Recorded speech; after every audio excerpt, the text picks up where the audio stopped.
यावदावर्तते चक्रं यावती च वसुन्धरा तावत्त्वमिह सर्वस्य स्वामित्वमनुवर्तय। भरतस्य वचः श्रुत्वा रामः परपुरञ्जयः ततेति प्रतिचग्राह निशसादासने शुभे।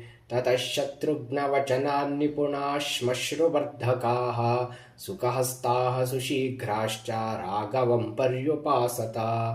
पूर्वं तु भरते स्नाते लक्ष्मणे च महाबले सुग्रीवे वानरेन्द्रे च राक्षसेन्द्रे विभीषणे विशोदितजटस्नातश्चित्रमाल्यानुलेपनः महार्हवसनो रामस्तस्थौ तत्र श्रियाज्वलन् प्रतिकर्म च रामस्य कारयामास वीर्यवान् लक्ष्मणस्य च लक्ष्मीवान् इक्ष्वाकुकुलवर्धनः प्रतिकर्म च सीतायाः सर्वा दशरथस्त्रियः आत्मनैव तदा चक्रुर्मनस्विन्यो मनोहरम् ततो वानरपत्नीनां सर्वासामेव शोभनं चकार यत्नात् कौसल्या प्रहृष्टा पुत्रलालसा। ततः शत्रुघ्नवचनात् सुमन्त्रो नाम सारथिः योजयित्वा विचक्रामा रथं सर्वाङ्गशोभनम् अर्कमण्डलसङ्काशं दिव्यं दृष्ट्वा रथोत्तमम्